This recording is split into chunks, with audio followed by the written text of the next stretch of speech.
Estamos voltando do nosso programa #Projetos, hoje falando sobre mármores e granitos, com o Luiz e o Júnior da Marmoraria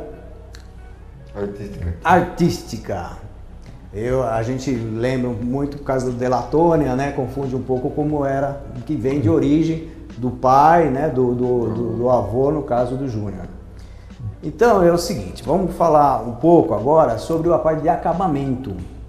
No caso de acabamento, a gente sempre, vamos dizer, ouve falar do boleado, né? Nessa parte, vamos dizer, principalmente quando você faz um lavabo, você quer às vezes esconder essa parte de baixo da parte de tubulação. A parte da cuba, de tudo. Parte da cuba. Como é que é essa parte? Antigamente, que eu falo, há 10 anos atrás, usava muito-se o peito de pomba, o boleado duplo, que é o redondo na parte de cima e na parte de baixo, né? Só que isso com o tempo foi saindo fora, ficou um pouco de desuso. Hoje está usando o maciço, então ele representa como se fosse uma pedra inteira. Sei. A grossura da pedra, que hoje é 2 centímetros, ela passaria a ser a 4, 6, 8, até 10 centímetros. Visualmente ela fica mais encorpada. Fica mais imponente. Até no caso de esconder a parte da cuba do lavatório que fica para baixo, que sai sempre 7, 8, 10 centímetros, depende do modelo da cuba, ela tamparia essa parte da cuba, né? Sim. E hoje está se usando também muita cuba esculpida, que é uma cuba feita na própria pedra. Ah, sim. Fica até bonito, né? Fica muito bonito. Tem aquelas que você não tem nenhum ralinho, né? Você não ela vê cai nenhum ralo. de uma forma linear, assim. O que né? muita gente não sabe, tá? Hoje em dia, a cuba esculpida, pelo menos na nossa empresa, fica mais barato do que algumas cubas de louça. Sim. Tem cuba de louça que fica bem mais cara que a cuba verdade. esculpida. É que o pessoal ainda está meio desinformado nessa área. Tem razão. Mas com a gente lá, a cuba esculpida sai mais em conta do que determinadas cubas de Fica louça.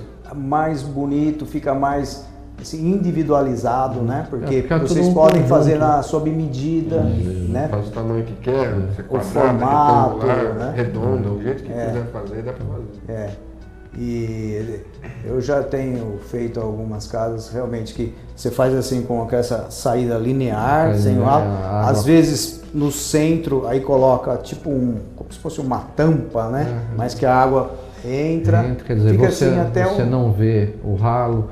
Para manutenção, essa pedra é só escorada em cima, você consegue retirar ela para dar uma manutenção. Isso. Caiu um grampo, uma aliança ou alguma outra coisa que caia lá, tem como retirar e limpar. Sim. E no dia a dia você não vê isso daí, a água cai com suavidade, escorre dos lados, né? O problema de vazamento não existe, porque é tudo colado, né? E esse maciço que representa, porque antigamente fazia boleado, então sempre a emenda do boleado de uma pedra para outra, até de outra cor para branco para verde, aparecia o risco. Nesse sistema não é que ele não exista, mas ele já se torna bem difícil de se enxergar no montante no geral, né? Sim. E dá para ser feito no travertino, dá para ser feito no mármore, no verde, no preto. É um serviço que dá para fazer em qualquer material, né? Sim. Estamos fazendo muito, que também está muito na moda, vamos dizer assim, os balcões de churrascaria, os balcões de comida estilo de cozinha estilo americano. Sim. Que é só o tampo, a pia do outro lado, e tudo com moldura, descendo um pé lateral ou dos dois lados também, tudo estilo maciço, então dá a impressão que é uma peça só, né? Uma pedra. Uma pedra mais e o robusta, ambiente então. em si fica mais imponente, né? Fica. Mais bonito no caso. Tá certo. E por exemplo, esse acabamento, quando é o corte, ele é corte 45 graus. em 45 graus, então ele faz aquele encaixe. Aí faz a emenda só aqui em cima, no conjunto aqui. Justamente, quer dizer, ele fica praticamente invisível. Né? Hoje, Pelo menos esquina, sabe? Hoje- Olhando assim, você praticamente não vê. Hoje tem máquina que faz automático esse tipo de corte, né? Que antigamente fazia esse manual. Então hoje tem máquina que faz esse corte, tem máquina também que cola ele no 45 graus, quer dizer, ele sai realmente com uma como peça... se fosse um efeito maciço, né, maciço, que você falou, isso, muito bem. Então, nesse sentido, é interessante a gente saber também a origem, né, porque a gente ouve falar muito, ou pelo menos ouvia, por exemplo, o verde Ubatuba, aí fala assim, não, agora não tem mais. No sul da Bahia também vinha muito material, eu falo, mas lá não tem mais esse tom.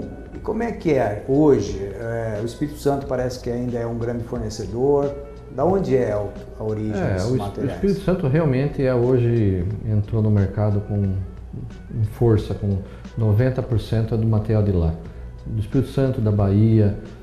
Muita gente fala também do verde Ubatuba. Sim. O verde Ubatuba, o próprio nome diz porque é da região de Ubatuba. Só que devido a diversos fatores, esse material já está no fim. Sim. E no Espírito Santo tem material que se aproxima muito com ele. Então, se você colocar um verde Ubatuba e um granito verde Ubatuba do Espírito Santo, você praticamente quase não vai notar a diferença dele. Entendeu? Em termos de resistência, os dois são a mesma coisa. Só que esse daqui era tirado no estado de São Paulo e outro na Bahia. Por isso que às vezes a gente até indica para o cliente o verde Ubatuba, porque todo mundo reconhece, mas às vezes não é o que sai, não é aquela da mesma origem. Mas é o mesmo, podemos dizer que é o mesmo. O preto também se extrai no Espírito Santo e tirava muito aqui na região de Piracaia, Bragança Paulista, que também devido às modificações da energia que eles estão fazendo lá, hidroelétricas, isso daí tudo, houve um alagamento nesses lugares, também não estão tirando bastante. E tem hoje o preto absoluto, o preto semi-absoluto, né? São Gabriel. O preto São Gabriel. Né? Mas esses são todos do mesmo, dessa região? Esses é tudo do Espírito Santo também. Santo mesmo. É que cada região, eles dão um nome. Entendi. Então, como não tem um batismo certo para ele, cada um batiza do jeito que... porque é particular do lugar, né? E aí, vou dizer, para identificação, normalmente é o nome ali da região, o verde Ubatuba, que é de Ubatuba. Esse Ubatuba. Tem lá, então esse São Gabriel é de uma outra área. A resistência deles também são. O preto, no caso, a malha, a compactação dele é bem mais fechada que o verde, entendeu? Não que o verde, por ser mais aberto, se torna mais inferior. Ele é um pouco mais forte, mas devido à consistência dele. Mas em termos de você colocar numa pia, colocar num peitoril de janela, que vai ficar no tempo, tomar sol e chuva direto, tanto um como o outro vai dar a mesma resistência. Né? E tem muitas pessoas até que pedem o preto, mas na hora que vê o verde até se confunde com o preto. Por ele ser um material escuro também. E existe também diferença, por exemplo, da densidade, ou seja, o peso, né? Parece que o material, tem materiais que são mais pesados que outros. Isso é porque é aquilo que você disse, que tem menos porosidade. A malha é mais compacta. Compacta. E isso dá mais dureza, dá mais durabilidade. O preto São Gabriel, no caso, é um material, vamos pôr, mais pesado. Porque a malha dele é mais fechada, é mais compacta. E, tipo, o verde já não tem a malha tão compacta. Então, assim, o que diferencia um do outro mesmo, para trabalhar com o São Gabriel, ele é mais demorado, é um processo mais demorado, para dar brilho. Entendi. No verde já é um processo mais rápido. Então, por isso que um é mais caro que o outro. O preço dele define muito nisso. O que é mais difícil de trabalhar, o que é mais fácil de trabalhar.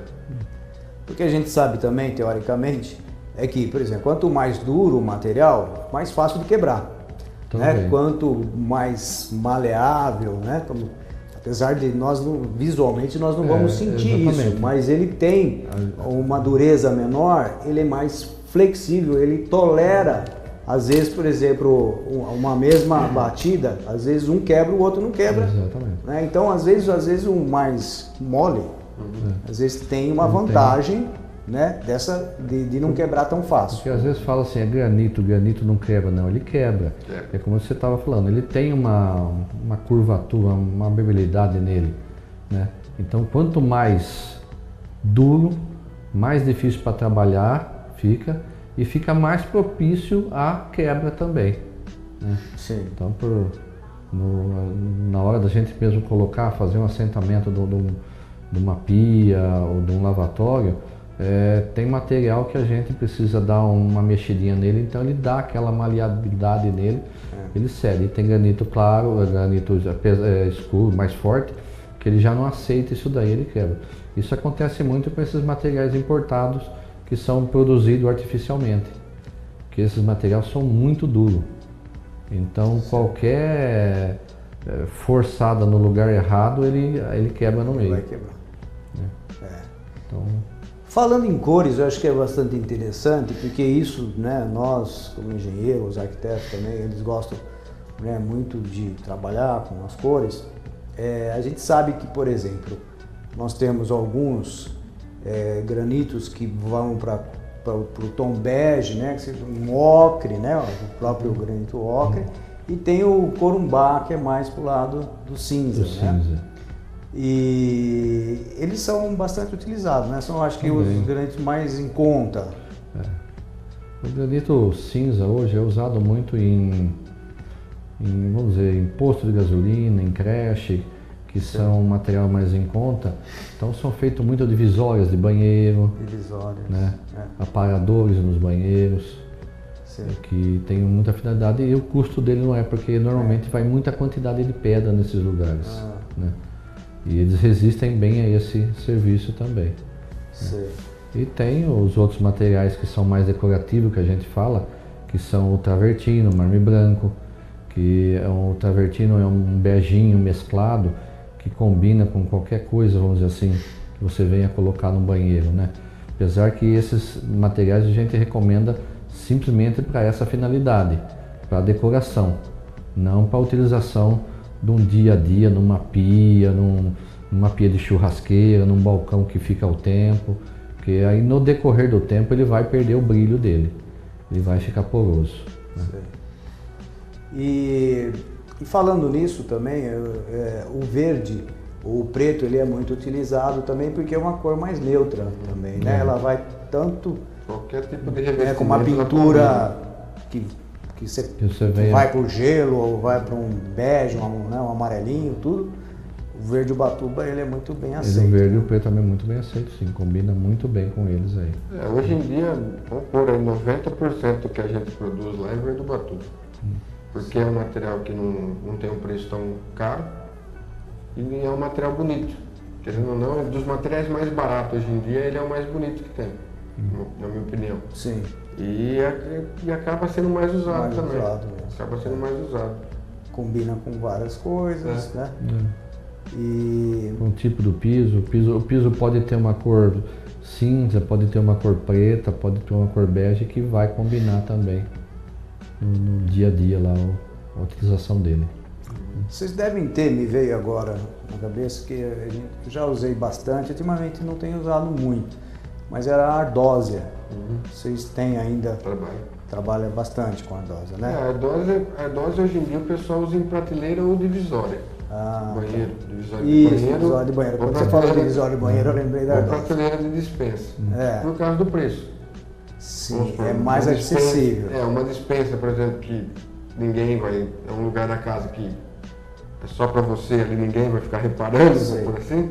Então o pessoal faz de ardósia, porque o preço dela é mais barato que o granito. Mas ele é mais mole, assim, não, ela quebra mais fácil? Ele é bem resistente também. Bem resistente. Mas vocês vendem também em piso, assim, em formato de piso, ardósia?